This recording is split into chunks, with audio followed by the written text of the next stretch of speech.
So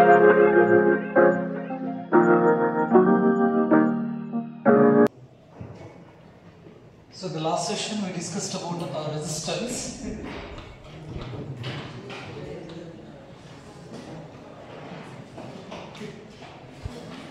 A resistance is represented by R. The circuit symbol of this resistance is like this. So this is the circuit symbol of resistance. The resistance depends on four factors. The first one is the resistance is directly proportional to the length of the conductor, inversely proportional to area of conductor, and nature of material and temperature. Nature of material.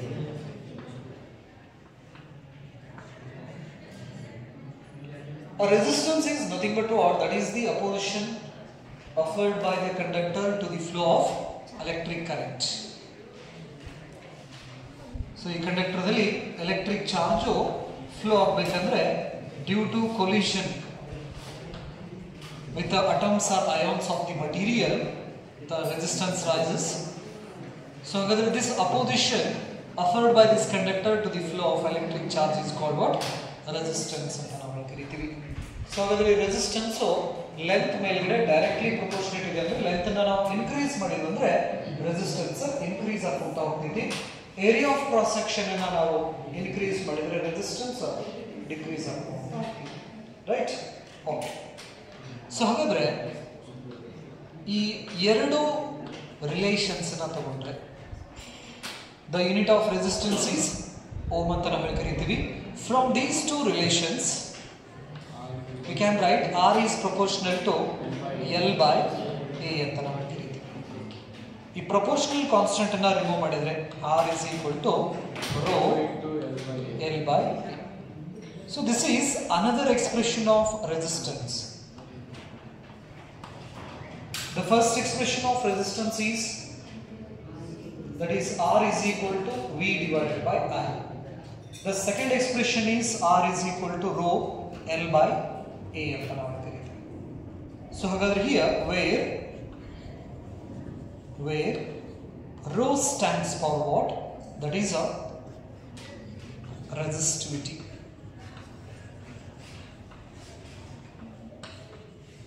Rho stands for resistivity or a specific resistance.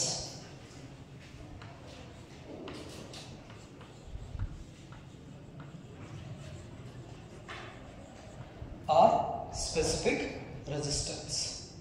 So hagadre resistivity or specific resistance is a new quantity now here. Now already length ಬಗ್ಗೆ ನಮಗೆ ಗೊತ್ತು, area ಬಗ್ಗೆ ನಾವು study ಮಾಡಿದ್ದೇವೆ, next resistance ಕೂಡ ಬಗ್ಗೆ study ಮಾಡಿದ್ದೇವೆ. ಹಾಗಾದ್ರೆ ಹೊಸಬ್ರು ಯಾರು ಅಂದ್ರೆ ಇಲ್ಲಿ ರೆಸಿಸ್ಟಿವಿಟಿ, ರೈಟ್? ಸೊ ಹಾಗಾಗಿ ನಾವು ಏನು ಮಾಡಬೇಕು? ರೆಸಿಸ್ಟಿವಿಟಿನ ಸ್ಟಡಿ ಮಾಡಬೇಕು. From that expression, the expression of resistivity we can write rho is equal to R A divided by L.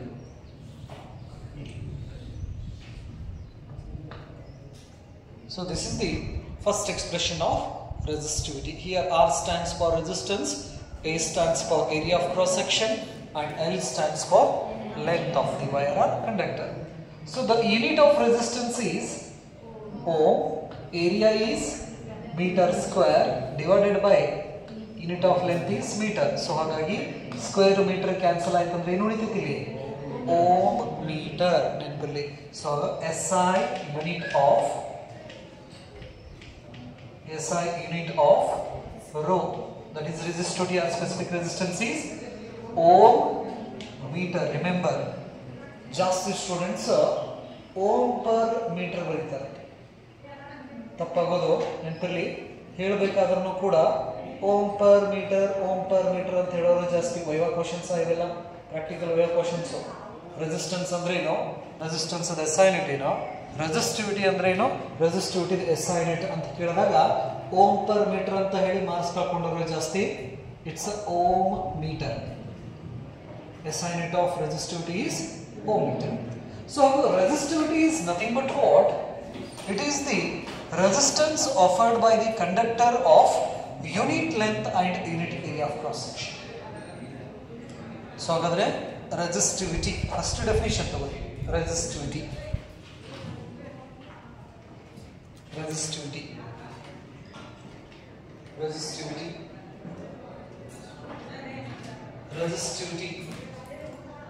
it is the resistance offered by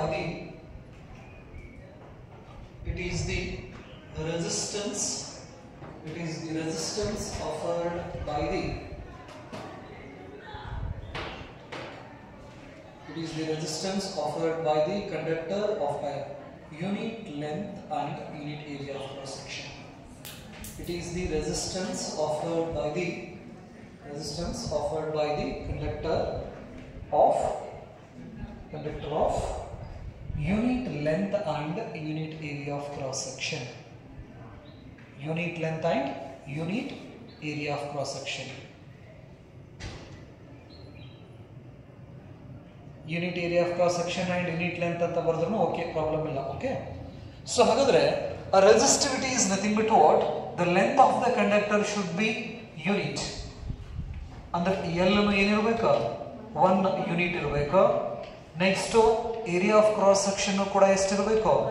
1 metre square ಇರಬೇಕು, right? So ಹಾಗಾದ್ರೆ ಈ ತರ ಏನಾದರೂ ಸಿಸ್ಟಮ್ ಇದ್ದಾಗ ಈ ಒಂದು conductor resistance ಏನಿರ್ತೈತಲ್ಲ, ಈ resistance ಗೆ ನಾವೇನಂತ ಕರಿತೀವಿ? ರೆಸಿಸ್ಟಿವಿಟಿ ಅಂತ ನಾವು ಕರಿತೀವಿ. That is the resistance. Resistivity is nothing but what? Resistance offered by the material of unit length and unit area of cross section.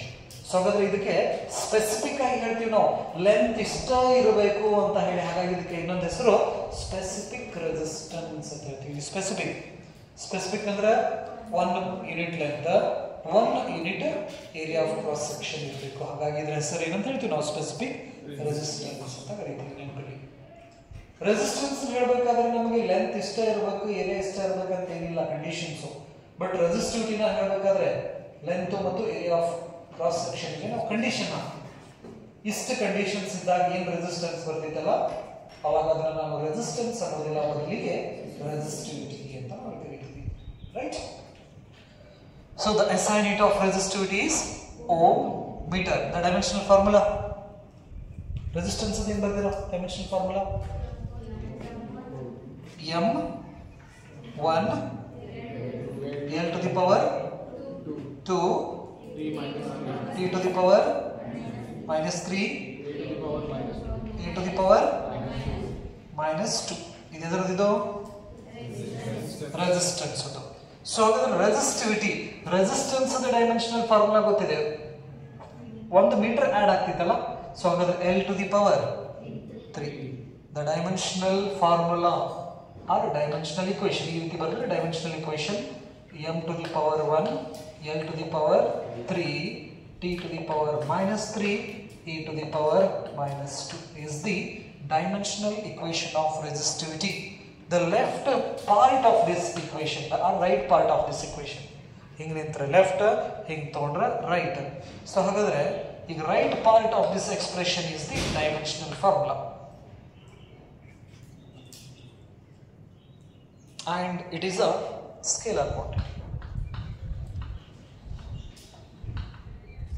ಯಾವುದು? ರೆಸಿಸ್ಟೆನ್ಸ್, ರೆಸಿಸ್ಟಿವಿಟಿ ಎಲ್ಲ ಏನು ಸ್ಕೇಲರ್ ಕ್ವಾಂಟಿಟಿ ಅಂತ ನಾವು ಕರಿತೀವಿ. ಬರೋದ್ರ? ಸೊ ಹಾಗಾದ್ರೆ ಓಮ್ಸ್ ಲಾ ಹೇಳಬೇಕಾದ್ರೆ ನಿಮಗೆ ರೆಸಿಸ್ಟೆನ್ಸ್ ಒಂದು ಫಾರ್ಮುಲಾ ಕೊಟ್ಟಿದ್ದೆ. R is equal to m divided by n e square tau into L by A ಅಂತ ಹೇಳಿ, ಹೌದಾ? ಸೊ ಹಾಗಾದ್ರೆ C R is equal to m divided by n e square tau into L by A ಅಂತ ಹೇಳಿ. ಈ equations ನಾವು ಮತ್ತೆ prove ಮಾಡ್ತೀವಿ ನಾವು, ರೈಟ್? ಹಾಗಾದ್ರೆ see here, this is one expression of resistance and this one is another expression of resistance. When we compare these two expressions, ಇದಕ್ಕೆ ಏನು ಮಾಡೋಣ? 4 ಅಂತ ಈಕ್ವೇಷನ್ ಕೊಡೋಣ ಇದಕ್ಕೆ. ಹಾಗಾದರೆ ಇಕ್ವೇಷನ್ 3 ಮತ್ತು ಇಕ್ವೇಷನ್ 4 ಕಂಪೇರ್ ಮಾಡಿದರೆ ರೋ ಇದ್ದು ಜಾಗದೊಳಗಡೆ ಯಾರಿದಾರಲ್ಲಿ? ಎರಡು ಇಕ್ವೇಷನ್ ಬರೀತೀನಿ ಈಗ. R is equal to rho L by A, ಇದು ಇಕ್ವೇಷನ್ ನಂಬರ್ 3. ಹಾಗಾದ್ರೆ ಇವೆರಡನ್ನು ಕಂಪೇರ್ ಮಾಡಿದರೆ rho is equal to M divided by N T square tau ಅಂತ ನಾವು ಕರಿತೀವಿ. ಹಾಗಾದ್ರೆ ಇದು expression of resistivity. Expression of what? Resistivity. Just observe here, N stands for mass of an electron and E stands for charge of an electron. Ivukuru value ankara fix electron andu. Hauda? Next, N stands for what? Number density or number of charges per unit volume anta navu ಕರೀತೀವಿ ಇದನ್ನ. Number of charges, that is charge carriers or current carriers ಕೂಡ ಅಂತ ಕರೀತೀವಿ ನಾವು. Number of charge carriers per unit value. ಇದನ್ನು ನಾವು number ಡೆನ್ಸಿಟಿನೂ ಕೂಡ ಅಂತ ಕರಿತೀವಿ. Number density. So this number density depends on the material. Different materials are having different number density. Next, this one is tau, relaxation time anta navu ಕರೀತೀವಿ. Relaxation time.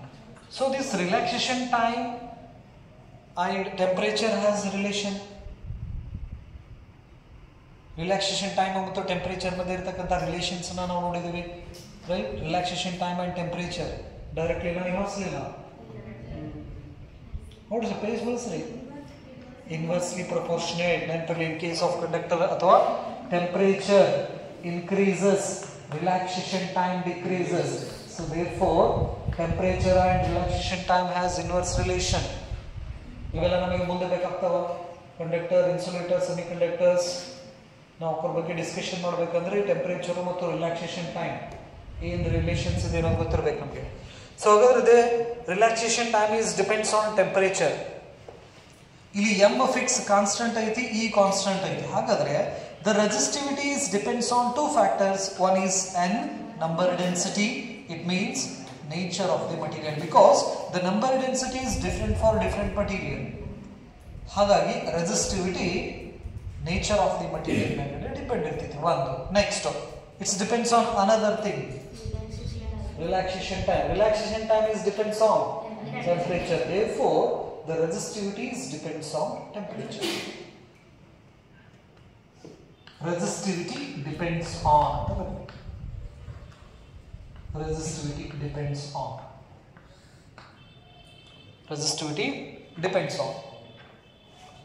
ಒಂದನೇದು ಇದರ ಮೇಲ್ಗಡೆ its depends on nature of the material. ಎರಡನೇದು temperature. Resistivity depends on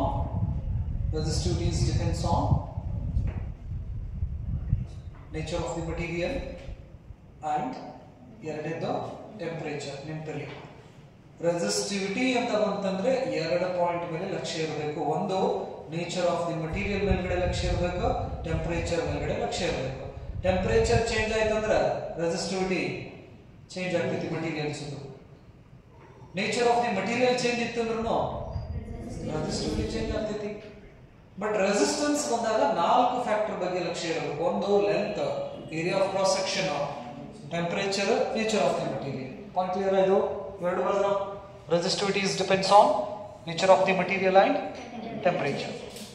so ಈಗ example ಅಂತ ಕೊಡ್ರಿ. ಎರಡು wire, ಎರಡರದು ಲೆಂತ್ ಸೇಮ್ ಇದಾವೋ, ಏರಿಯಾ ಆಫ್ ಕ್ರಾಸ್ ಸೆಕ್ಷನ್ ಕೂಡ ಏನಿದಾವೋ ಸೇಮ್ ಇದಾವೆ.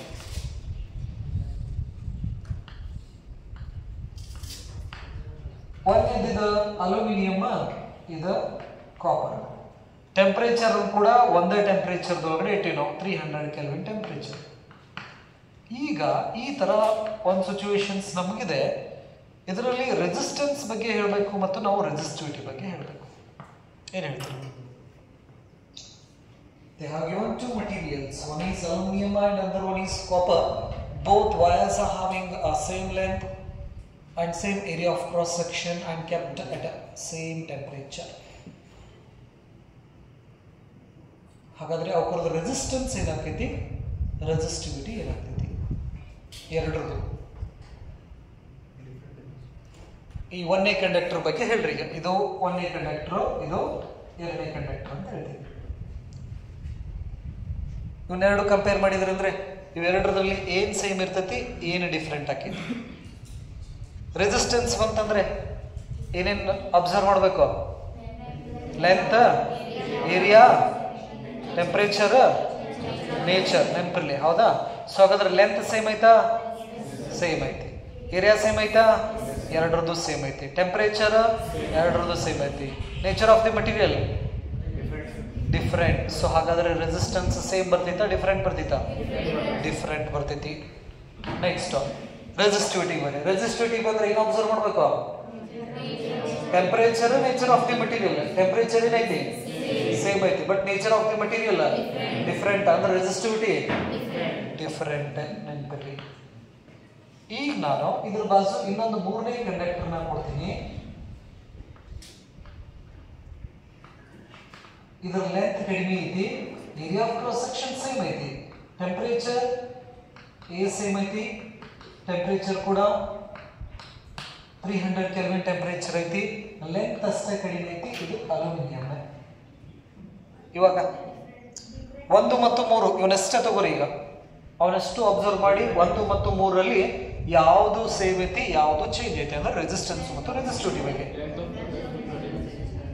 ಒಂದೇ ಲೆಂತ್ ನೋಡ್ರಿ, ಎರಡು ಲೆಂತ್ ಡಿಫ್ರೆಂಟ್ ಇತ್ತಪ್ಪ ಅಂತ ಹೇಳಿದ್ರೆ ರೆಸಿಸ್ಟೆನ್ಸ್ ಡಿಫ್ರೆಂಟ್. ಏರಿಯಾ ಸೇಮ್ ಐತಿ, ನೆಕ್ಸ್ಟ್ ಟೆಂಪರೇಚರ್ ಸೇಮ್ ಐತಿ, material, nature of the material ಕೂಡ ಸೇಮ್ ಐತಿ, ಬಟ್ ಲೆಂತ್ ಏನಿದೆ ಡಿಫ್ರೆಂಟ್ ಐತಿ. ಅಂದ್ರೆ resistance different. What about resistivity?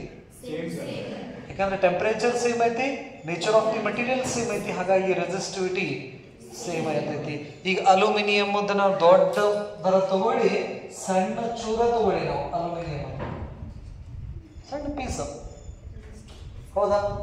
ಹಾಗಾದ್ರೆ temperature same, nature of this material same ಇತ್ತಂದ್ರೆ ಇದ್ರದ್ದು ಮತ್ತು ಇದ್ರದ್ದು ರೆಸಿಸ್ಟಿವಿಟಿ ಸೇಮ್ ಇರ್ತೈತಿ, ಬಟ್ ರೆಸಿಸ್ಟೆನ್ಸ್ ಡಿಫ್ರೆಂಟ್ ಆಗಿರ್ತೈತಿ. ನೆನಪಲ್ಲಿ ಕಾಂಪಿಟೇಟಿವ್ದೊಳಗಡೆ ಈ ಥರ ಕೊಟ್ಟು ನಿಮಗೆ ರೆಸಿಸ್ಟೆನ್ಸು ಮತ್ತು ರೆಸಿಸ್ಟಿವಿಟಿ ಯಾವುದು ಸೇಮ್ ಇರ್ತೈತಿ, ಯಾವುದು ಡಿಫ್ರೆಂಟ್ ಇರ್ತೈತಿ ಚೆಕ್ ಮಾಡ್ಬೇಕಂದ್ರೆ ಸಿಂಪಲ್ ಥಿಂಗ್ ಏನೋ, ರೆಸಿಸ್ಟೆನ್ಸ್ ಅಂತಂದ್ರೆ 4 ಫ್ಯಾಕ್ಟರ್ ಬಗ್ಗೆ ಲಕ್ಷ್ಯ ಕೊಡಬೇಕು. ಆ 4 ಫ್ಯಾಕ್ಟರ್ದಲ್ಲಿ ಒಂದು ಫ್ಯಾಕ್ಟರ್ದಲ್ಲಿ ಚೇಂಜ್ ಬಂದ್ರೂ ಕೂಡ ರೆಸಿಸ್ಟೆನ್ಸ್ ಚೇಂಜ್ ಆಗ್ತೈತಿ. ರೆಸಿಸ್ಟಿವಿಟಿ ಬಂತಂದ್ರೆ 2 ಫ್ಯಾಕ್ಟರ್ ಮೇಲ್ಗಡೆ ಕಾನ್ಸಂಟ್ರೇಟ್ ಮಾಡ್ತೀವಿ, temperature, nature of the material. ಅವೆರಡರಲ್ಲಿ ಸ್ವಲ್ಪ ವೇರಿಯೇಷನ್ ಬಂತಂದ್ರೆ ರೆಸಿಸ್ಟಿವಿಟಿ ಚೇಂಜ್ ಆಗ್ತೈತಿ. ಎರಡೂ ಸೇಮ್ ಇತ್ತಂದ್ರೆ ರೆಸಿಸ್ಟಿವಿಟಿ ಸೇಮ್ ಇರ್ತೈತಿ. ಆ ಮಟೀರಿಯಲ್ ದೊಡ್ಡದರ ಕೊಡ್ಲಿ, ಸಣ್ಣದರ ಕೊಡ್ಲಿ, ಒಂದ ಟೆಂಪರೇಚರ್ದಾಗ ಅವೆರಡೂ ಇರ್ಬೇಕು. ನೆಕ್ಸ್ಟ್ ಅವು ಒಂದ ಮಟೀರಿಯಲ್ ಆಗಿತ್ತಂದ್ರೆ ರೆಸಿಸ್ಟಿವಿಟಿ ಇಸ್ ಸೇಮ್ ಅಂತ. ಪಾಯಿಂಟ್ ಕ್ಲಿಯರ್ ಆದಷ್ಟು ರೆಸಿಸ್ಟೆನ್ಸ್ ಅಂಡ್ ರೆಸಿಸ್ಟಿವಿಟಿ. ಸೊ ನಿಮ್ಮ ಕೆಲಸ ಏನಪ್ಪ ಅಂತ ಹೇಳಿದ್ರೆ ನೆಕ್ಸ್ಟ್ ಕೆಲವೊಂದಿಷ್ಟು ಮಟೀರಿಯಲ್ಸ್ ರೆಸಿಸ್ಟೆನ್ಸ್ ಮತ್ತು ರೆಸಿಸ್ಟಿವಿಟಿನ ನೀವು ಬರ್ಕೊಂಬರಿ. ಬಟ್ ಅದಕ್ಕಿಂತ ಮುಂಚೆ ಈ ರೆಸಿಸ್ಟೆನ್ಸ್ ಕೆಲವೊಂದಿಷ್ಟು ಮಟೀರಿಯಲ್ಸ್ ರೆಸಿಸ್ಟೆನ್ಸ್ ರೇಂಜು ಅವನು ಸ್ವಲ್ಪ ಬರ್ಕೊಂಡ್ಬಿಡ್ರಿ. ಈಗ ಮೆಟಲ್ಸಿಗೆ ಬಂದ್ರೆ ರೆಸಿಸ್ಟೆನ್ಸ್ ಅಥವಾ ರೆಸಿಸ್ಟಿವಿಟಿದು ರೇಂಜ್ ಎಲ್ಲಿಂದ ಎಲ್ಲಿ ಮಟ್ಟ ಬರ್ತೈತಿ ಅಂತ ಹೇಳಿ, ಎಲ್ಲಿ metals.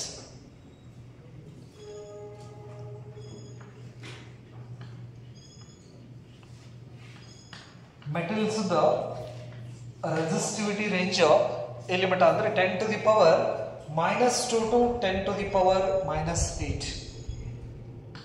10 to the power -2 to 10 to the power -8 unit is ohm meter.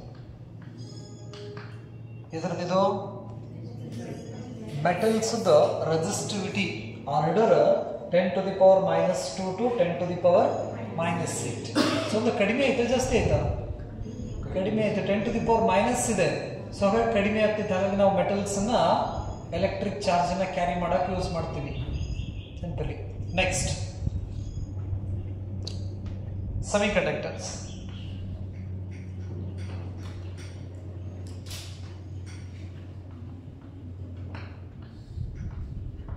semiconductor resistivity 10 to the power minus 5 to 10 to the power plus 6.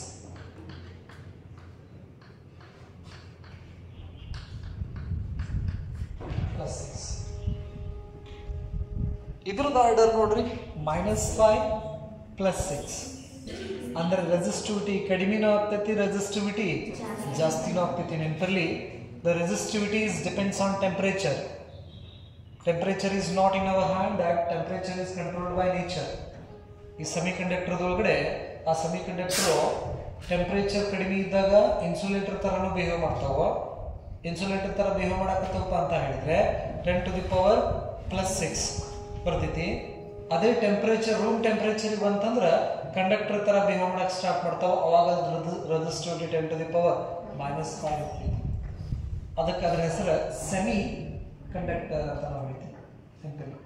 So ಅಂದ್ರೆ ಅದು ಲೋ ಟೆಂಪರೇಚರ್ ದಲ್ಲಿ ಇನ್ಸುಲೇಟರ್ ತರ ಬಿಹೇವ್ ಮಾಡೋದು, ಹೈ ಟೆಂಪರೇಚರ್ ದಲ್ಲಿ ಕಂಡಕ್ಟರ್ ತರ behave ಮಾಡೋ ಕೆಲಸ ಮಾಡ್ತಿದ್ದೆ. Right. Next insulators.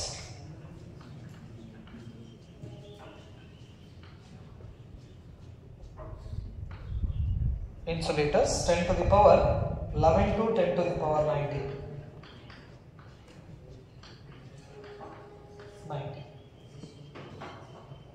Insulator resistivity ನೋಡ್ರಿ, ಇನ್ಸುಲೇಟರ್ ಏನಿದೆ ಜಾಸ್ತಿ ಐತಿ, ಅಂದ್ರೆ ಅಲ್ಲಿ ಕರೆಂಟ್ ಫ್ಲೋ ಆಗೋದಿಲ್ಲ. ಯಾಕಂದ್ರೆ ರೆಸಿಸ್ಟಿವಿಟಿ ರಗಡೆ ಐತಿ, ಅಪೋಸಿಷನ್ ರಗಡೆ ಐತಿ, ಅಲ್ಲಿ ಚಾರ್ಜ್ ಫ್ಲೋ ಆಗೋಂಗಿಲ್ಲ. ಹಾಗಾಗಿ ನಾವು ಇನ್ಸುಲೇಟರ್ ಯೂಸ್ ಮಾಡೋಂಗಿಲ್ಲ ಕರೆಂಟ್ ಫ್ಲೋ ಮಾಡಬೇಕಂದ್ರೆ. ಇದೇನಿದು ಈ ರೆಸಿಸ್ಟಿವಿಟಿ ಮೇಲ್ಗಡೆ ಅವಕ್ರದ್ದು ರೇಂಜಸ್ ಅನ್ನ ನಾವು ನೋಡ್ಬೋದು. ನೀವು ಬೇಕಂದ್ರೆ ಏನ್ ಮಾಡ್ಬೋದು, ಈ ಓಲ್ಡ್ ಬುಕ್ದೊಳಗಡೆ ಕೆಲವೊಂದಿಷ್ಟು ಟೇಬಲ್ ಕೊಟ್ಟಿದ್ದಾರೆ, ಏನೋ ರೆಸಿಸ್ಟಿವಿಟಿ ಅಂತ ಹೇಳಿ. ಸೊ ಅದರೊಳಗಡೆ ಟೇಬಲ್ ಪ್ರಕಾರ ನೋಡಿದ್ರೆ silver it resistivity is very low compare to the copper and aluminium. Silver resistivity ಕಡಿಮೆ ಐತಿ, ಅದಾದ ನಂತರ ಕಾಪರ್ ಅದಾದ ನಂತರ ಅಲ್ಯೂಮಿನಿಯಂ. ಸೊ ಹಾಗಾಗಿ ನಾವು ಈ ಚಲೋ electronic devices, costly electronic devices ಅಂತ ಹೇಳ್ತೀವಲ್ಲ, ಅದ್ರ ಒಳಗಡೆ ಈ ಕನೆಕ್ಷನ್ಸ್ಗೆ ಸಿಲ್ವರ್ ಅನ್ನ ಯೂಸ್ ಮಾಡಿರ್ತಾರೆ.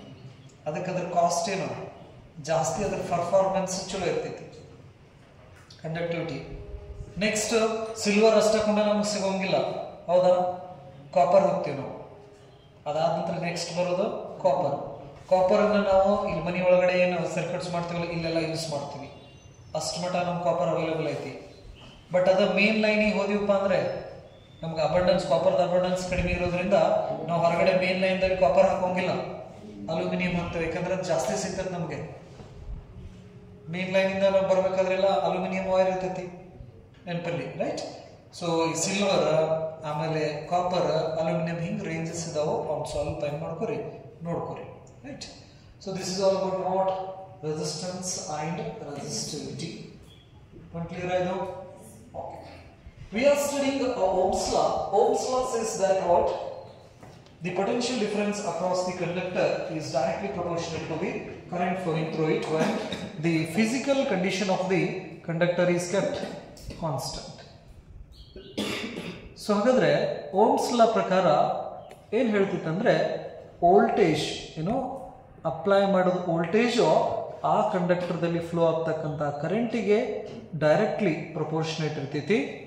ಯಾವಾಗಂದ್ರೆ ಆ ಕಂಡಕ್ಟರ್ದು ಫಿಸಿಕಲ್ ಕಂಡೀಷನ್ಸ್ನ ಫಿಸಿಕಲ್ ಕಂಡೀಷನ್ಸ್ನ ಕಾನ್ಸ್ಟೆಂಟ್ ಇಟ್ಟಾಗ, ಅಂದರೆ length, area of cross section ಇವನ್ನೆಲ್ಲ ಕಾನ್ಸ್ಟೆಂಟ್ ಇಟ್ಟಾಗ V is directly proportional to R ಅಂತ ನಾವು ಕರಿತೀವಿ.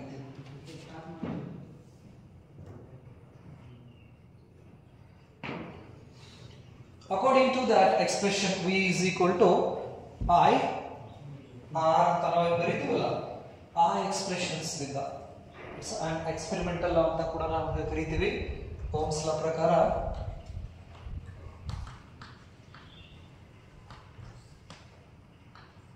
V is equal to I into R. So the conductor ಇದೆ, experiment ಕೂಡ ಇದೆ, experiments ನಿಮಗೆ. So this one is a conductor and it is connected to a battery, variable power supply V and current flowing is I. So in order to study the or in order to measure the electric current, we use an ammeter. Ammeter is a device which is used to measure electric current in the circuit and it is connected in series. Ammeter ಅನ್ನೋದು current ಅನ್ನು ಅಳತೆ ಮಾಡುವಂತಹ device. ಆ device ಅನ್ನು ನಾವು series ದಲ್ಲಿ connect ಮಾಡ್ತೀವಿ. Next voltage ನ ಮೆಷರ್ ಮಾಡಕ್ಕೆ ವೋಲ್ಟ್ ಮೀಟರ್ ನ ನಾವು ಯೂಸ್ ಮಾಡ್ತೀವಿ. ಈ ವೋಲ್ಟ್ ಮೀಟರ್ ನ ನಾವು ಯಾವಾಗಲೂ ಸರ್ಕ್ಯೂಟ್ ಎಲಿಮೆಂಟ್ ಗೆ ಪ್ಯಾರಲಲ್ ಆಗಿ ಕನೆಕ್ಟ್ ಮಾಡ್ಕೊತೀವಿ. A voltmeter is a device which is used to measure voltage or potential difference across the element. Circuit element or electronic appliances kuda anta ಹೇಳ್ತೀವಿ, or electrical appliances, right? Current na ಅಳತೆ ಮಾಡಕ ampere ಐತಿ, voltage ನ ಅಳತೆ ಮಾಡಕ volt meter ಐತಿ ನೆನಪಲ್ಲಿ. So ಹಾಗಾದ್ರೆ ಈ ಕನೆಕ್ಷನ್ಸ್ ಮಾಡಬೇಕಾದ್ರೆ 1 ಲಕ್ಷ ಇರಲಿ, ಅಮೀಟರ್ ಮತ್ತು ವೋಲ್ಟ್ ಮೀಟರ್ ಗೆ ಪಾಸಿಟಿವ್ ಮತ್ತು ನೆಗೆಟಿವ್ ಟರ್ಮಿನಲ್ಸ್ ಅಂತ ಇರ್ತಾವೆ. ಪಾಸಿಟಿವ್ ಅಂಡ್ ನೆಗೆಟಿವ್ ಎಂಡ್ ಅಂತ ಇರ್ತೈತಿ ಎರಡು ಡಿವೈಸ್. ಅಮೀಟರ್ ದ positive end battery positive end ಗೆ ಕನೆಕ್ಷನ್ ಆಗಬೇಕು. ವೋಲ್ಟ್ ಮೀಟರ್ ದ ಪಾಸಿಟಿವ್ ಎಂಡ್ ಬ್ಯಾಟರಿ ಪಾಸಿಟಿವ್ ಗೆ ಕನೆಕ್ಟೆಡ್ ಇರಬೇಕು. ವೋಲ್ಟ್ ಮೀಟರ್ ದ ನೆಗೆಟಿವ್ ಟರ್ಮಿನಲ್ ಬ್ಯಾಟರಿ ನೆಗೆಟಿವ್ ಗೆ ಕನೆಕ್ಟ್ ಆಗಬೇಕು. ನೆಕ್ಸ್ಟ್ ಅಮೀಟರ್ ದ ಬ್ಯಾಟರಿ ನೆಗೆಟಿವ್ ಗೆ ಕನೆಕ್ಟ್ ಆಗಬೇಕು. ಇನ್ ಬಿಟ್ವೀನ್ ಏನಿದೆಯಲ್ಲ ಇದ್ರದ ನೆಗೆಟಿವ್ ವೋಲ್ಟ್ ಮೀಟರ್ ದ ನೆಗೆಟಿವ್ ಅಮೀಟರ್ ದ ಪಾಸಿಟಿವ್, ಈ ತರ ಕನೆಕ್ಷನ್ಸ್ ಮಾಡಬೇಕು ನೆನಪಲ್ಲಿ. ಈ ಕನೆಕ್ಷನ್ಸ್ ಮೇಲೆ ನಿಮಗೆ ಎರಡು ಎಕ್ಸ್ಪೆರಿಮೆಂಟ್ ಇದಾವೆ. ಒಂದು ವೈರ್ ನ ಕೊಡ್ತೇನೆ ನಿಮಗೆ, ಒಂದು ವೈರ್ ನ ಕೊಟ್ಟ ಓಮ್ಸ್ ಲಾ ಯೂಸ್ ಮಾಡಿ ರೆಸಿಸ್ಟೆನ್ಸ್ ಎಷ್ಟು ರೆಸಿಸ್ಟಿವಿಟಿ ಎಷ್ಟು ಕ್ಯಾಲ್ಕುಲೇಟ್ ಮಾಡ್ರಿ ಅಂತ ಹೇಳ್ತೀವಿ. ಸೊ ಈ ರೀತಿ ಸರ್ಕ್ಯೂಟ್ಸ್ ನ ಮಾಡಿ ಒಂದು ಟೇಬಲ್ ಹಾಕೋತೀವಿ. ಒಂದು ಕಡೆ ವೋಲ್ಟೇಜ್, ಇನ್ನೊಂದು ಕಡೆ ಕರೆಂಟ್. ಡಾಟಾ ಎಂಟ್ರಿ ಮಾಡ್ಕೊಂತ ಹೋಗ್ತೀವಿ. ಈ ಬ್ಯಾಟ್ರಿಯಿಂದ 1 ವೋಲ್ಟ್ ಅಪ್ಲೈ ಮಾಡ್ತೀವಿ, ಕರೆಂಟ್ ಎಷ್ಟು ಫ್ಲೋ ಆಗತ್ತೆ ಅನ್ನೋದನ್ನ ಅಬ್ಸರ್ವ್ ಮಾಡ್ತೀವಿ. ಮತ್ತೆ ಬ್ಯಾಟ್ರಿಯಿಂದ ವೋಲ್ಟೇಜ್ ಅಪ್ಲೈ ಮಾಡ್ತೀವಿ, ಕರೆಂಟ್ ಎಂಟ್ರಿ ಮಾಡ್ಕೊತೀವಿ. ಈ ರೀತಿ ವೋಲ್ಟೇಜು ಮತ್ತು ಕರೆಂಟ್ ಡಾಟಾಸ್ ನ ಕಲೆಕ್ಟ್ ಮಾಡ್ಕೊಂತ ಹೋಗ್ತೀವಿ. ಜಸ್ಟ್ ಇದೊಂದು ಎಕ್ಸಾಂಪಲ್ ಅಷ್ಟೇನ, ಹಿಂಗೆ ಬರ್ತಾವಂತ ಹೇಳೋಂಗಿಲ್ಲ. ಬಟ್ ಏನಪ್ಪಾ ಅಂತ ಹೇಳಿದ್ರೆ ಈ ರೀತಿ ಡಾಟಾಸ್ ನ ಕಲೆಕ್ಟ್ ಮಾಡ್ತೀವಿ. ಕಲೆಕ್ಟ್ ಮಾಡಿದ ಮೇಲೆ ಗ್ರಾಫ್ ಅನ್ನು ಪ್ಲಾಟ್ ಮಾಡ್ತೀವಿ.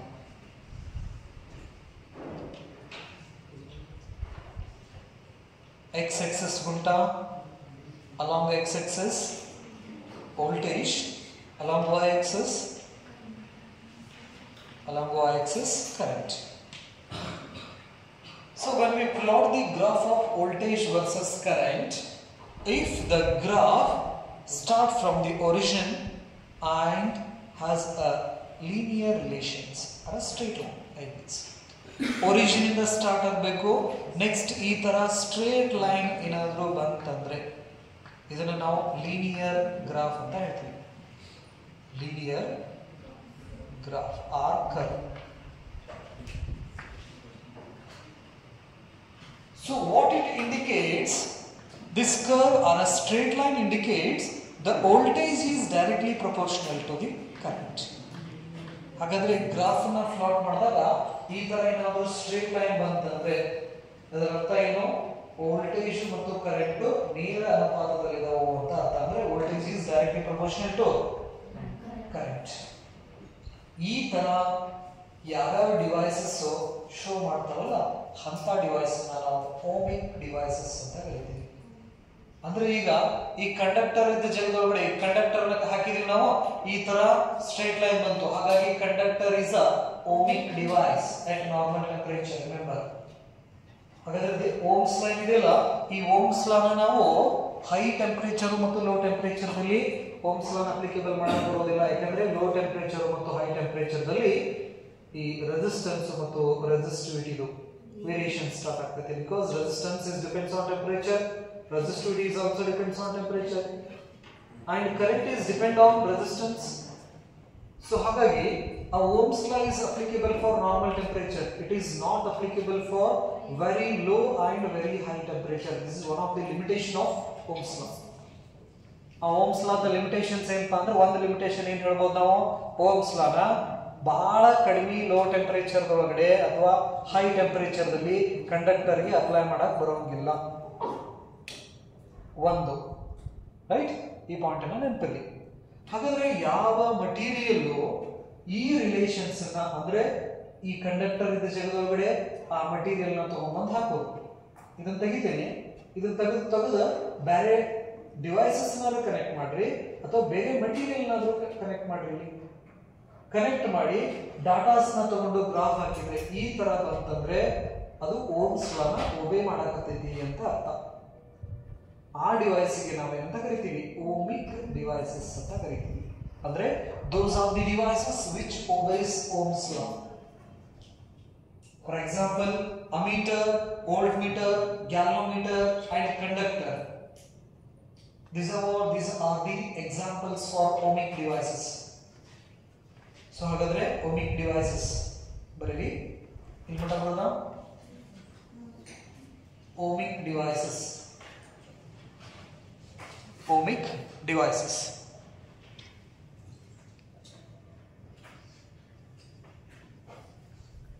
Ohmic devices. These are the devices which obeys.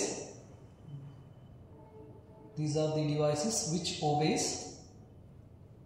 These are the devices which obeys Ohm's law. These are the devices which obeys Ohm's law. ಅವಕ್ಕೆ ನಾವೇನಂತ ಕರಿತೀವಿ? ಓಮಿಕ್ ಡಿವೈಸಸ್ ಅಂತ ನಾವು ಕರಿತೀವಿ. Example ammeter, conductor, ammeter, voltmeter, galvanometer.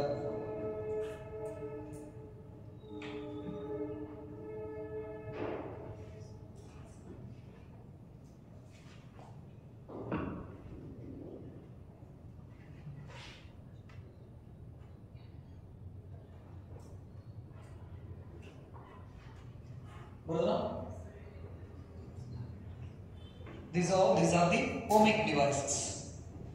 ಇನ್ನು ಈ conductor ಇದ್ದ ಜಗದೊಳಗಡೆ ಏನಾದರೂ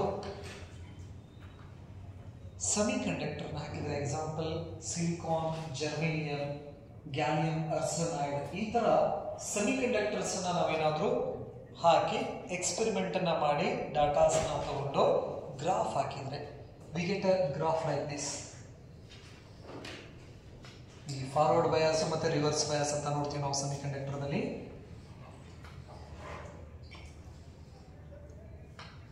voltage, current in terms of milliampere. Forward bias ಇದ್ವಿ.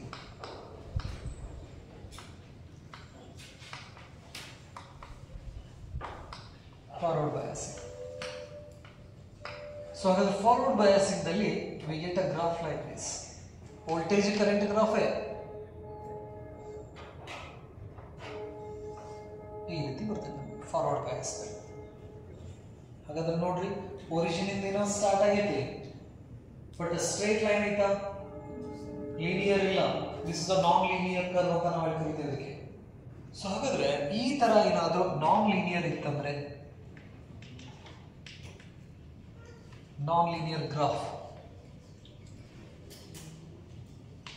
ನಾನ್ ಲೀನಿಯರ್ ಗ್ರಾಫ್ ಇತ್ತಂದ್ರೆ voltage and current are not having what? Direct relations. Voltage increase ಮಾಡಕತ್ತೀವಿ, ಕರೆಂಟ್ ಇನ್ಕ್ರೀಸ್ ಆಗೋದು 0 ಮಟ್ಟದ. ಇಲ್ಲಿ ನೋಡಿ, ವೋಲ್ಟೇಜ್ ಇನ್ಕ್ರೀಸ್ ಮಾಡ್ಕೊಂತ ಹೊಂಟಿನಿ ನಾನು, ಕರೆಂಟ್ 0 ದ್ರಾಗ ಐತಿ. ಸ್ವಲ್ಪ ವೋಲ್ಟೇಜ್ ಒಂದು ಪರ್ಟಿಕ್ಯುಲರ್ ವ್ಯಾಲ್ಯೂ ಬಂದ್ಮೇಲೆ ಆಮೇಲೆ ಕರೆಂಟ್ ಇರಕ್ಕೆ ಚಲೋ ಆಗ್ಬಿಡ್ತದೆ. ವಾಶ್ ಎಕ್ಸ್ಪೆರಿಮೆಂಟ್ ಮಾಡ್ತೀರಾ ಇಲ್ಲ ಲ್ಯಾಬ್ದಲ್ಲಿ? ಥಿಯರಿ ಗೊತ್ತಿತ್ತಂದ್ರೆ ಅಲ್ಲಿ ಏನಾಗಕತ್ತೈತಿ ಅನ್ನೋದು ನಮ್ಗೆ ಗೊತ್ತಿರ್ತೈತಿ. ಇದು ಫಾರ್ವರ್ಡ್ ಬಯಾಸ್ ನಲ್ಲಿ. ಫಾರ್ವರ್ಡ್ ಬಯಾಸ್ ಅಂದ್ರೆ ಒಂದು ಎಂಡಿಗೆ ಪಾಸಿಟಿವ್ ಟರ್ಮಿನಲ್, ಇನ್ನೊಂದು ಎಂಡಿಗೆ ನೆಗೆಟಿವ್ ಟರ್ಮಿನಲ್ ಇರ್ತೈತಿ. ಇದು ರಿವರ್ಸ್ ಮಾಡ್ತೀವಿ ನಾವೀಗ. ಬ್ಯಾಟ್ರಿ ರಿವರ್ಸ್ ಅಂದ್ರೆ ಈ ಕಡೆ ಪಾಸಿಟಿವ್, ಈ ಕಡೆ ನೆಗೆಟಿವ್ ಬರ್ತೈತಿ. ರಿವರ್ಸ್ ಬಯಾಸ್ ಹಾಕಿದಾಗ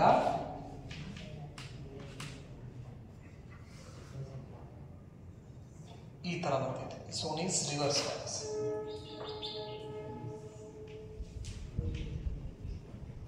Reverse bias.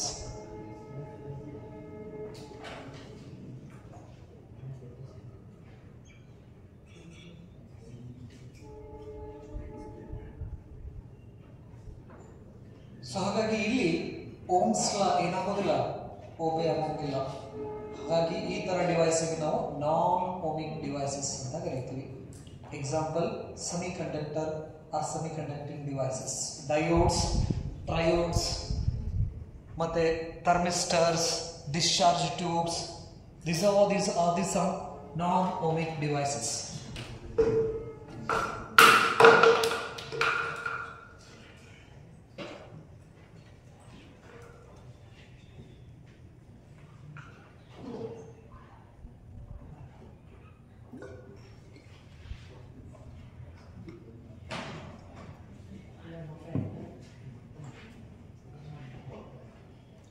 Next to non-ohmic devices and brother. Non-ohmic devices. These are the devices. These are the devices which does not obey Ohm's law. Such devices are called non-ohmic devices. Example, semiconductors. These are the devices which does not obey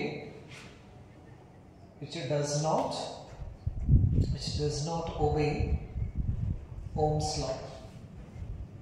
Does not obey Ohm's law.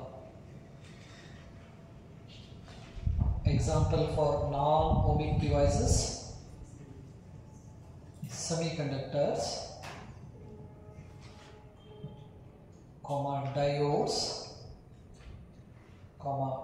diodes,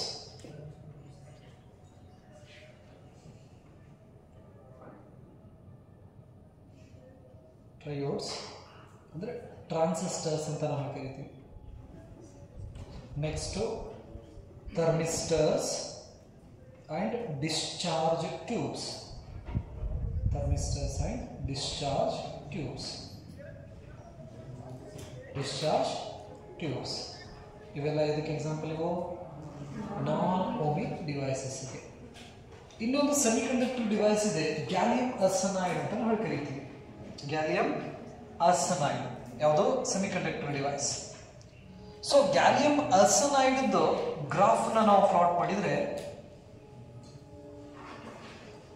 ಅಥವಾ ಅದನ್ನು observe ಮಾಡಿದ್ರೆ graph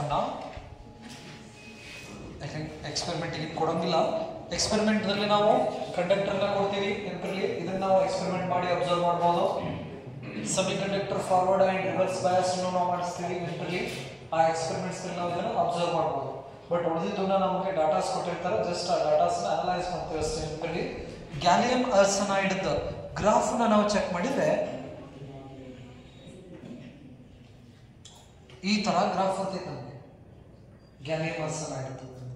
so ಹಾಗಾದ್ರೆ voltage ಮತ್ತು current up to ಈ point ಮಟ್ಟ ಏನಿದಾವೆ straight line ನಲ್ಲಿ, origin ಇಂದ ಸ್ಟಾರ್ಟ್ ಆಗೈತಿ, ಸ್ಟ್ರೇಟ್ ಲೈನ್ ಐತಿ. ಹಾಗಾಗಿ ಈ ಕಡೆ ಇದು ಓಮಿಕ್ ಡಿವೈಸಸ್ ತರ ವರ್ಕ್ ಮಾಡ್ತೈತಿ. ಸೊ ಓಮ್ಸ್ ಲಾನ ಏನ್ ಮಾಡ್ತೈತಿ, ಇಲ್ಲಿ ಓಬೆ ಮಾಡ್ತೈತಿ. It obeys Ohm's law. ಇಲ್ಲಿಂದ ಈ ವೋಲ್ಟೇಜ್ ಮಟ್ಟ ನಾವು ನೆನಪಿರಲಿ. ಈ ಕಡೆಯಿಂದ next non ಓಮಿಕ್, non linear curve ಇದೆ. ಸೊ ಹಾಗಾಗಿ ಅವಾಗಿದು ನಾನ್ ಓಮಿಕ್ ಡಿವೈಸ್ ಅಂದ್ರೆ ಒಂದ ಮಟೀರಿಯಲ್ ಓಮಿಕ್ ಅಂದ್ರೆ ಓಮ್ಸ್ ಲಾನ ಒಬೆ ಮಾಡ್ತೈತಿ, ಓಮ್ಸ್ ಲಾನ ಒಬೆ ಮಾಡ್ಲೂ ಇರ್ತೈತಿ. ನೆನಪಿರಲಿ, ಹಂಗೂ ಇದು. ಸೊ ಅವಾಗ ಲೀನಿಯರ್ ಎಲ್ಲಿ ತನ ಬರ್ತಿತ್ತಲ್ಲ ಅಲ್ಲಿ ತನ ಓಮ್ಸ್ ಲಾನ ಒಬೆ ಮಾಡ್ತೈತಿ. ಅಂದ್ರೆ ವೋಲ್ಟೇಜ್ ಹೆಂಗೆ ಇನ್ಕ್ರೀಸ್ ಮಾಡ್ಕೊಂತ ಹೋಗ್ತೀವಿ, ಹಂಗೆ ಕರೆಂಟ್ ಕೂಡ ಇನ್ಕ್ರೀಸ್ ಆಕೊಂತ ಹೋಗ್ತೈತಿ. ಸ್ವಲ್ಪ ಹೊತ್ತಾದ ನಂತರ ನಾವು ವೋಲ್ಟೇಜ್ ಇನ್ಕ್ರೀಸ್ ಮಾಡಿದ್ರು ಕರೆಂಟ್ ಮ್ಯಾಕ ಇರೋಂಗಿಲ್ಲ, ಚೂರು ಚೂರು ಚೂರು ಚೂರು ಚೂರು ಚೂರು ಚೇಂಜ್ ಆಗಕ್ಕೆ ಚಲೋ ಆಗ್ತೈತಿ. ಸೊ ಅವಾಗ ಅದು ನಾನ್ ಓಮಿಕ್ ಡಿವೈಸಸ್ ತರ ವರ್ಕ್ ಮಾಡಕ್ಕೆ ಸ್ಟಾರ್ಟ್ ಮಾಡಿರ್ತೈತಿ. ನೆನಪಲ್ಲಿ ಇದರದ್ದು ಇದು ಗ್ಯಾಲಿಯಂ ಆರ್ಸೆನೈಡ್ ಅಂತ ನಾವು ಕರಿತೀವಿ. Gallium arsenide. ಬರೋಣ next, limitations of Ohm's law. Limitations of Ohm's law. Limitations of Ohm's law. Limitations of Ohm's law.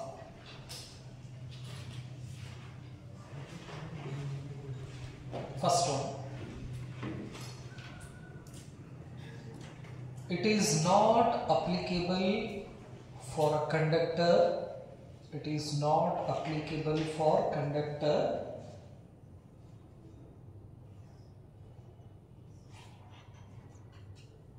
it is not applicable for conductor at very low and it is not applicable for conductor at very low and very high temperature. Very low and very high temperature.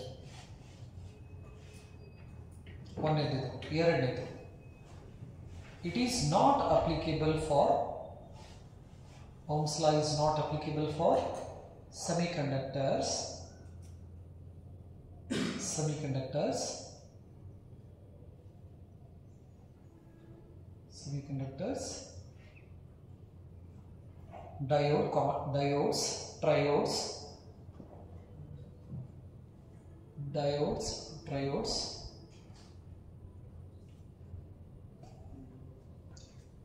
Diodes, triodes, thermistors, discharge tubes, etc.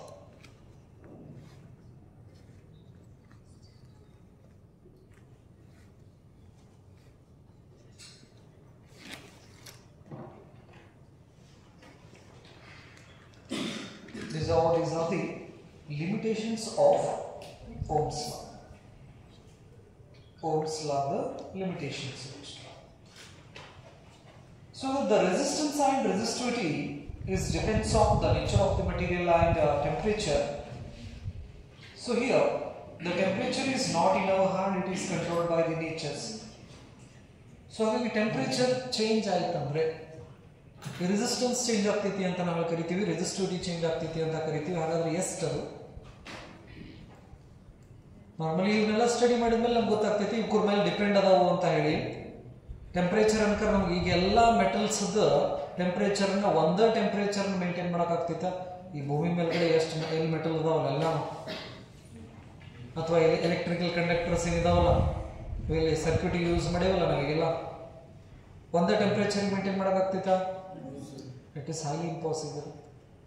ಹಾಗಾದ್ರೆ temperature variation ಆಗಕತ್ತೈತಿ. ಇಲ್ಲಿ temperature variation ಆಗಕತ್ತಂದ್ರೆ resistance ಮತ್ತು resistivity change ಆಕೈತಿ. ಹಾಗಾದ್ರೆ temperature ಮತ್ತು resistance ಮತ್ತು resistivity ಮೇಲೆ ಇರ್ತಕ್ಕಂಥ ರಿಲೇಷನ್ಸ್ ನಾವು ನೋಡ್ಬೇಕು, ಸ್ಟಡಿ ಮಾಡಬೇಕು. ಅದನ್ನ ನಾವು ಹೇಳ್ತೀವಿ effect of temperature on resistance and resistivity. Right. The next heading is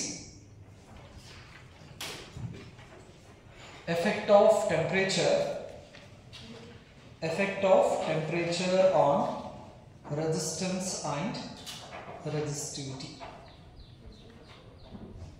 Effect of temperature on resistance and resistivity.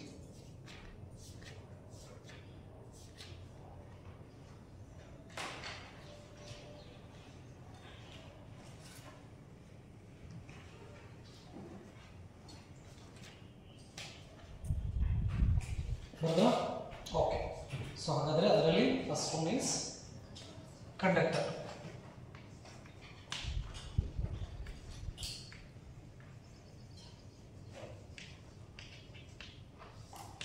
Conductor ಕೇಸ್ಗೆ ಕಂಡಕ್ಟರ್ಗೆ ಎಕ್ಸಾಂಪಲ್ಸ್ ಆಲ್ ಮೆಟಲ್ಸ್ ಅಂತ ನಾವು ಕರಿತೀವಿ. ಓಕೆ. ಸೊ ಹಾಗಾದ್ರೆ ಟೆಂಪರೇಚರ್ ಈ ಒಂದು ರಿಲೇಷನ್ ಗೊತ್ತಿರಲಿ ನಮಗೆ, energy is equal to temperature. ಹೌದಾ? ಸೊ ಹಾಗಾದ್ರೆ temperature is proportional to 1 divided by relaxation time. Relaxation time, drift velocity is equal to minus E, capital E, tau divided by M. Drift velocity, the expression of current I is equal to NEA VD. Drift velocity, current. Next, current R is equal to V divided by I, Next, R is equal to rho L by A. Rho is equal to R A divided by L. ಇಲ್ಲಿ ತನಕ ನಾವು ಇಷ್ಟು relations ಗೊತ್ತಿಲ್ಲ ನಮಗೆ, ಹೌದಾ? Okay. So ಹಾಗಾದ್ರೆ the temperature ಬರೀದಲ್ಲ ಮುಂದ್ಮೇಲೆ ಈ ಕಡೆ ನೋಡ್ರಿ. Temperature increases. What happens? Energy increases. Energy of charge carriers inside the conductor. So ಹಾಗಾದ್ರೆ ಕಂಡಕ್ಟರ್ದಲ್ಲಿ ಏನೋ ಚಾರ್ಜ್ ನ ಕ್ಯಾರಿ ಮಾಡ್ತಕ್ಕಂತಹ ಈ ಫ್ರೀ ಎಲೆಕ್ಟ್ರಾನ್ ಇದೆಲ್ಲ, ಟೆಂಪರೇಚರ್ ಜಾಸ್ತಿ ಆಯ್ತಂದ್ರೆ ಈ ಫ್ರೀ ಎಲೆಕ್ಟ್ರಾನ್ ಎನರ್ಜಿ ಜಾಸ್ತಿ ಆಗ್ತೈತಿ. ಮುಂಚೆ ಈ ಎಲೆಕ್ಟ್ರಾನ್ ನಾರ್ಮಲ್ ಟೆಂಪರೇಚರ್ ಇದ್ದಾಗ ಇಲ್ಲಿಂದ ಈ ಅಟಮ್ ಅಥವಾ ಅಯಾನಿಗೆ ಬಂದು ಡಿಕ್ಕಿ ಹೊಡಿಬೇಕಂದ್ರೆ 1 ಸೆಕೆಂಡ್ ತಗೋತೈತಿ ಅಂತ ತಗೊಳ್ಳೋಣ. ಅಥವಾ ಎಕ್ಸಾಂಪಲ್ ಅಷ್ಟೇನಾ, ಇದಕ್ಕೆ ಕಡಿಮೆ ಟೈಮ್ ಇರ್ತೈತಿ. ಅದ್ರ relaxation time is about 10 to the power minus 14 seconds average relaxation time, right? ಹಂಗೆ ಅರ್ಥ ಮಾಡ್ಕೊಳಕಂತೇಳಿ 10 seconds ಅಂತ ಹೇಳಿದ. ಹಾಗಾದ್ರೆ ಈ ಎಲೆಕ್ಟ್ರಾನ್ ಇಲ್ಲಿಂದ ಬಂದು ಇದಕ್ಕೆ ಗುದ್ದಬೇಕಂದ್ರೆ ಎಷ್ಟು ಟೈಮ್ ಬೇಕು? 10 seconds. ಈಗೇನಾಯ್ತು? ಟೆಂಪರೇಚರ್ ಜಾಸ್ತಿ ಆಯ್ತು. ಟೆಂಪರೇಚರ್ ಜಾಸ್ತಿ ಆಯ್ತಂದ್ರೆ ಇದ್ರದ್ದು ಎನರ್ಜಿ ಜಾಸ್ತಿ ಆಯ್ತು, ಹೌದಾ? ಎನರ್ಜಿ ಜಾಸ್ತಿ ಆಯ್ತಂದ್ರೆ ಇಲ್ಲಿಂದ ಇಲ್ಲಿ ಬರೋದು ಇದ್ರದ ಕೈನೆಟಿಕ್ ಎನರ್ಜಿ ಏನಾಗಿ ಬಿಡ್ತೈತಿ? ಜಾಸ್ತಿ ಆಕತಿ. Kinetic energy equal to 1/2 mv². V ಅಂದ್ರೆ ಏನು? ವೆಲಾಸಿಟಿ. ಈಗ ಎನರ್ಜಿ ಇನ್ಕ್ರೀಸ್ ಆಗೈತೆ ಅಂದ್ರೆ ವೆಲಾಸಿಟಿ ಇನ್ಕ್ರೀಸ್ ಆಗೈತಿ. ವೆಲಾಸಿಟಿ ಜಾಸ್ತಿ ಆಯ್ತಂದ್ರೆ ಹೋಗಿ ರೀಚ್ ಆಗೋ ಟೈಮ್ ಏನಾಕೈತಿ? 10 ಸೆಕೆಂಡಿಗೆ ಹೋಗಿ ರೀಚ್ ಆಗ್ತೈತೆ. ಅದು ಮುಂಚೆ. ಈಗ ಟೆಂಪರೇಚರ್ ಜಾಸ್ತಿ ಆದ ತಕ್ಷಣ ಎನರ್ಜಿ ಜಾಸ್ತಿ ಆಯ್ತು. ಎನರ್ಜಿ ಜಾಸ್ತಿ ಆದ ತಕ್ಷಣ ಅದ್ರ ವೆಲಾಸಿಟಿ ಜಾಸ್ತಿ ಆಯ್ತು. 10 ಸೆಕೆಂಡಿಗೆ ಹೋಗಿ ಮುಟ್ಟೋದು. ಈಗ ವೆಲಾಸಿಟಿ ಜಾಸ್ತಿ ಆಯ್ತಂದ್ರೆ 10 ಒಳಗೆ ಹೋಗ್ಬೇಕು, 10 ಮೇಲೆ ಹೋಗ್ಬೇಕು, 10 ಒಳಗೆ ಹೋಗ್ತೈತಿ. ಅಂದ್ರೆ ಅದ್ರದ್ದು ಟೈಮ್ ಏನಾಯ್ತು? ಇಲ್ಲಿ ಕಡಿಮೆ ಆಯ್ತು. ನೆನಪಲ್ಲಿ, temperature energy increases, the relaxation time decreases. Relaxation time decreases. Relaxation time decreases. Its drift velocity decreases. Drift velocity decreases. Current decreases. Current decreases. Resistance increases. Resistance increases. Resistivity increases. Therefore, in case of conductor, temperature increases, resistance and resistivity increases. So ಹಾಗಾದ್ರೆ temperature increase ಆಯ್ತಂದ್ರೆ ಕಂಡಕ್ಟರ್ದು resistance increase ಆಕತಿ, ಮತ್ತೆ ರೆಸಿಸ್ಟಿವಿಟಿನೂ ಕೂಡ increase ಆಗ್ತೈತಿ. Relations ಇದೆ. ಆ relations ಪ್ರಕಾರ ನಾವೆಲ್ಲನೂ study ಮಾಡಿ ನೋಡಿದ್ರೆ ಟೆಂಪರೇಚರ್ ಹೆಂಗೆ ಇನ್ಕ್ರೀಸ್ ಆಗ್ತೈತಲ್ಲ ಹಂಗೆ ರೆಸಿಸ್ಟೆನ್ಸ್ ಮತ್ತು ರೆಸಿಸ್ಟಿವಿಟಿ ಇನ್ಕ್ರೀಸ್ ಆಗ್ತೈತಿ. ಎಲ್ಲಿ? ಕಂಡಕ್ಟರ್ದಲ್ಲಿ. ಹಾಗಾದ್ರೆ ಎಷ್ಟು ಇನ್ಕ್ರೀಸ್ ಆಗ್ತೈತಿ? ಟೆಂಪರೇಚರ್ ಅನ್ಕರ್ ನಮ್ಮ ಕೈ ಒಳಗಡೆ ಇಲ್ಲ, ರೈಟ್? ಸೊ ಹಾಗಾದ್ರೆ ಎಷ್ಟು ಇನ್ಕ್ರೀಸ್ ಆಗ್ತೈತಿ ಅನ್ನೋದನ್ನ ನಾವು ಈ ಫಾರ್ಮುಲಾದಿಂದ ಏನ್ ಮಾಡ್ತೀವಿ? ಬರೀತೀವಿ. ಹಾಗಾದ್ರೆ ಈಗ ಕಂಡಕ್ಟರ್ ಇದೆ. ನಾರ್ಮಲ್ ಟೆಂಪರೇಚರ್ ಒಳಗಡೆ ಇದರದ ಇನಿಷಿಯಲ್ ಟೆಂಪರೇಚರ್ ನ T0 ಅಂತ ತಗೋತೀವಿ. T0 stands for what? Initial temperature. Next ಇದರದ ರೆಸಿಸ್ಟೆನ್ಸ್ ನಾವು ಸ್ಟಾರ್ಟಿಂಗ್ ರೆಸಿಸ್ಟೆನ್ಸ್ R0 ಅಂತ ತಗೋತೀವಿ. ಸೊ ಅಂದ್ರೆ R0 stands for what? Initial resistance.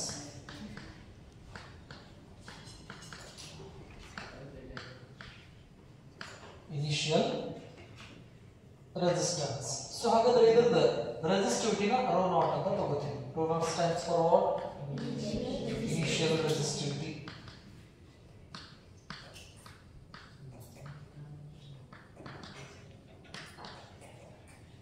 Initial resistivity. So ಹಾಗಾದ್ರೆ ಈ ಕಂಡಕ್ಟರ್ದು temperature, next resistance and resistivity ಇಷ್ಟ ಇರೋಂಗಿಲ್ಲ. ಟೆಂಪರೇಚರ್ ಏನಾದಂಗೆ ಚೇಂಜ್ ಆದಂಗೆ, ಟೆಂಪರೇಚರ್ ಚೇಂಜಸ್. ಟೆಂಪರೇಚರ್ ಚೇಂಜ್ ಆಯ್ತಂದ್ರೆ ಈ material temperature T. T stands for what? Final temperature.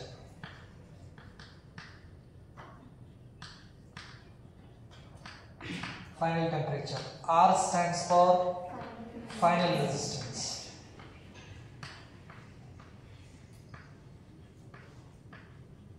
Final resistance. Rho stands for final resistivity.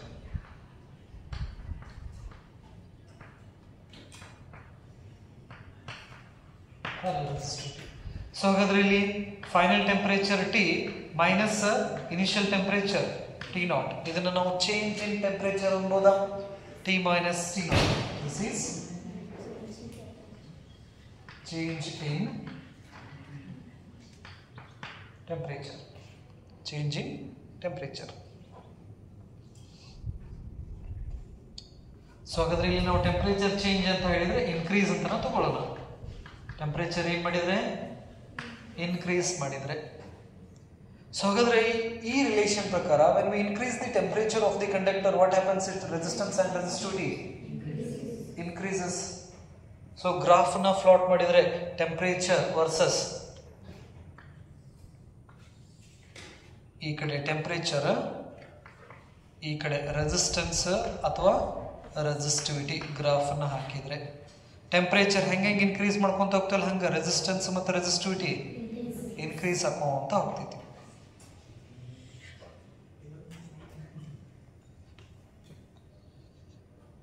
So this is the nature of graph of a conductor.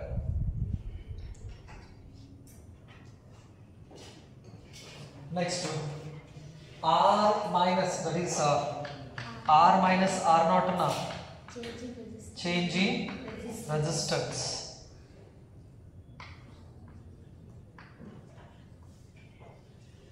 Change in resistance.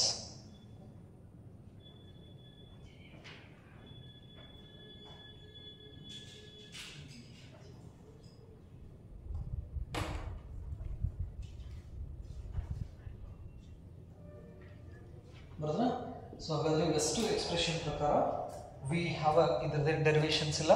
So we have a relation alpha is equal to R minus R naught divided by R naught into T minus T naught. So here alpha stands for what? That is the temperature coefficient of resistance or resistivity. Temperature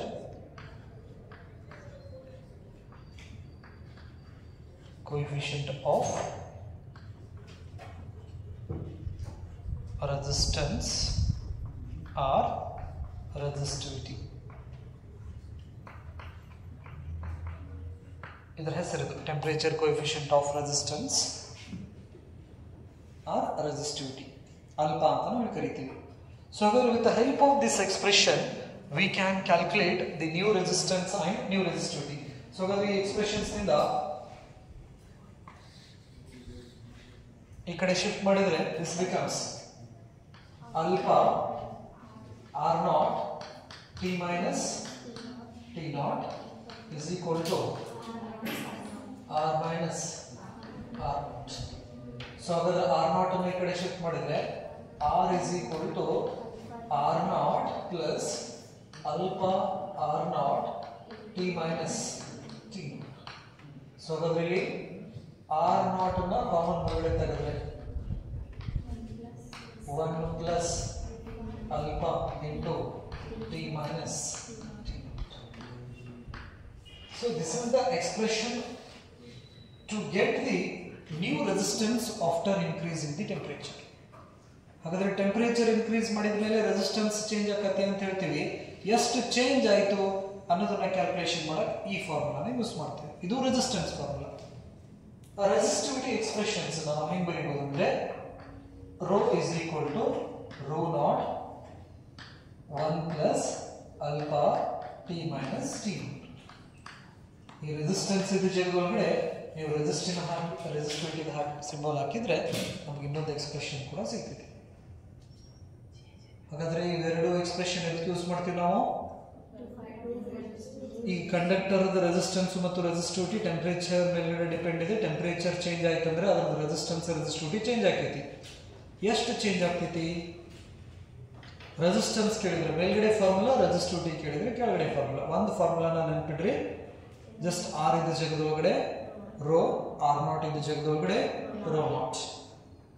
ಇದ್ರ ಮೇಲ್ಗಡೆ numerical problems ಕೇಳಿದಾರ ಅನ್ವಲಿಗೆ ಈ formula ಮೇಲ್ಗಡೆ ನೆನಪಲ್ಲಿ resistance and resistivity. ಇದು conductor case, ಹೌದಾ? ಇನ್ನ ಎಲೆಕ್ಟ್ರೋಲೈಟು, semi conductors and insulators ಬರೋದಲ್ಲ, ಇದನ್ನ ನಿಮ್ಗೆ ಕೇಳೋದು. ನೆಕ್ಸ್ಟ್ ಬರೋ ಕಂಡಕ್ಟರ್ ಆಯ್ತಾ ಫಸ್ಟ್. ಇನ್ಸುಲೇಟರ್ ಒಂದಿಷ್ಟು ವರ್ಡ್ ಇದೆ ಅಷ್ಟೇ. Insulators, semiconductor and electrolytes. Semiconductor, electrolytes, electrolytes, insulator. Insulator ಮೂರರಲ್ಲಿನೂ temperature increases, resistance and resistivity decreases. ಇಷ್ಟು ಬರ್ತದೆ. Temperature increases, temperature increases, resistance and resistivity decreases. ಎಲ್ಲಿದು? ಇನ್ಸುಲೇಟರ್, ಸೆಮಿ ಕಂಡಕ್ಟರ್ ಮತ್ತೆ electrolyte ಅಂದ್ರೆ liquid. ನಾವೇನಾದ್ರೂ temperature ಜಾಸ್ತಿ ಮಾಡಿದಪ್ಪ ಅಂತ ಹೇಳಿದ್ರೆ ಅಲ್ಲಿ ರೆಸಿಸ್ಟಿವಿಟಿ ಏನಾಗ್ಬಿಡ್ತೈತಿ? ಡಿಕ್ರೀಸ್ ಆಗ್ತೈತಿ. ಇವು ಮೂರು ಒಳಗಡೆ. Okay, next alloys. ALLOYS, alloys. Alloys ಇದು ಒಂದು ಇನ್ಸುಲೇಟರ್, ಸೆಮಿ ಕಂಡಕ್ಟರ್ ಅಲ್ಲಿ ಏನಿದಾವಲ್ಲ ಅವ್ರದ್ದು ಗ್ರಾಫ್ ಅಂತ ತಗೋರಿ. ಯಾವುದು? Temperature versus resistance or resistivity. Temperature increases, resistance and resistivity decreases.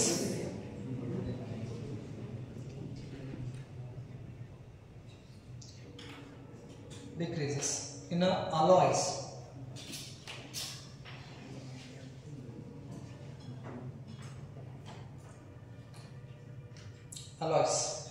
alloys is a mixture of metal and non-metals, or it is a mixture of two or more metals. ಅದಕ್ಕೆ ನಾವೇನಂತ ಕರಿತೀವಿ? alloys ಅಂತ ನಾವು ಕರಿತೀವಿ. ನೆನಪಲ್ಲಿ ಅದಕ್ಕೆ examples ಕಾನ್ಸ್ಟಂಟನ್, constantan,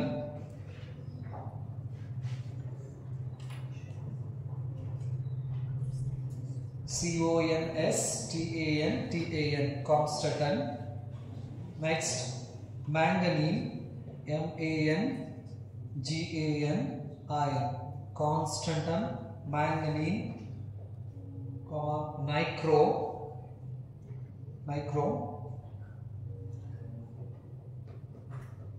These are some examples for what? Alloys. Alloys ಹೆಂಗಂದ್ರೆ temperature increase ಮಾಡಿದ್ರೆ ಅದರ ರೆಸಿಸ್ಟೆನ್ಸ್ ಮತ್ತು ರೆಸಿಸ್ಟಿವಿಟಿ ಅಷ್ಟೇನೋ ಹೇಳ್ಕೊಳ್ಳುವಷ್ಟು ಚೇಂಜ್ ಆಗೋದಿಲ್ಲ.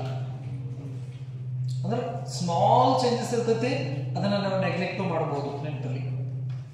ಸೊ ಅಂದ್ರೆ temperature increases, resistance and resistivity negligibly changes or remains the same ಅಂತ ಕೂಡ ಹೇಳ್ಬೋದು ನೆನಪಲ್ಲಿ. Temperature increases, resistance and resistivity remains the same. ಹಾಕ್ರಿ ಬ್ರಾಕೆಟ್ ಒಳಗಡೆ. negligible changes. remains the same ಬರೆದ್ರ temperature increases, resistance and resistivity will remains same. ಬರೋದು bracket ಒಳಗಡೆ negligible changes ಅಂದ್ರೆ ಚೇಂಜಸ್ ಆಗಿರ್ತೈತಿ, ಬಟ್ ನೆಗ್ಲೆಕ್ಟ್ ಮಾಡಿದ್ರು ನಮಗೆ ರಿಸಲ್ಟ್ ಏನೂ ಪ್ರಾಬ್ಲಮ್ ಆಗೋಂಗಿಲ್ಲ ನೆನಪಲ್ಲಿ. ಆ ರೀತಿ ಇರ್ತೈತಿ. ಸೊ ಅದನ್ನ ಗ್ರಾಫ್ ಹಾಕಿದ್ರೆ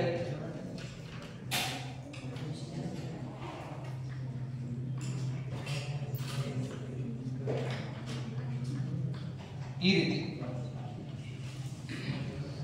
This is the graph of what? Alloys. Alloys is the graph. But the temperature increase ಆಗ್ತೈತಿ, ಬಟ್ ರೆಸಿಸ್ಟೆನ್ಸ್ ರೆಸಿಸ್ಟಿವಿಟಿ ಹೇಳ್ಕೊಳ್ಳುವಷ್ಟು ಚೇಂಜ್ ಆಗೋಂಗಿಲ್ಲ. ಸೊ ಹಾಗಾಗಿ ನಾವು ಹೇಳ್ತೀವಿ the resistance and resistivity remains same ಅಂತ ಹೇಳ್ತೀವಿ. ಸೊ ಆ ಡೈಲಾಗ್ ಏನೋ ಸ್ಟೇಟ್ಮೆಂಟ್ ಪ್ರಕಾರ ಇದರದ್ದು ಗ್ರಾಫ್ ಹಿಂಗೆ ಬರ್ತೈತಿ ನೆನಪಲ್ಲಿ, ಟೆಂಪರೇಚರ್ ವರ್ಸಸ್ ರೆಸಿಸ್ಟೆನ್ಸ್ ಅಲ್ಲ ಆಯ್ತು flat curve, but practically we get like this.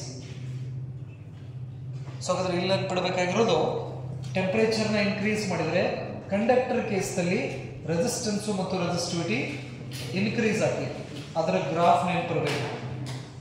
Next insulator, semiconductor, next electrolytes ಬಂದರೆ ಟೆಂಪರೇಚರ್ ಇನ್ಕ್ರೀಸ್ ಆದರೆ ರೆಸಿಸ್ಟೆನ್ಸ್ ರೆಸಿಸ್ಟಿವಿಟಿ ಡಿಕ್ರೀಸ್ ಆಗ್ತೈತಿ, ಅದರದ್ದು ಗ್ರಾಫ್ ಗೊತ್ತಿರಬೇಕು. ನೆಕ್ಸ್ಟು ಅಲಾಯ್, ಅಲಾಯ್ ಅಂದರೆ ಏನು? Temperature increases, resistance and resistivity remains same, ಅದರ ಗ್ರಾಫ್ ಗೊತ್ತಿರಬೇಕಂದ್ರೆ ಈ ಗ್ರಾಫ್ ಮೇಲ್ಗಡೆ ಸಾಕಷ್ಟು ಕ್ವಶನ್ಸ್ ಬಂದಿದ್ದಾವ ನೆನಪಿರಲಿ, ರೈಟ್? ಸೊ ಇಲ್ಲಿ ತನಕ ಅಷ್ಟು ನೆನಪಿಡ್ರಿ. Next class we will make some relations. Okay, thank you.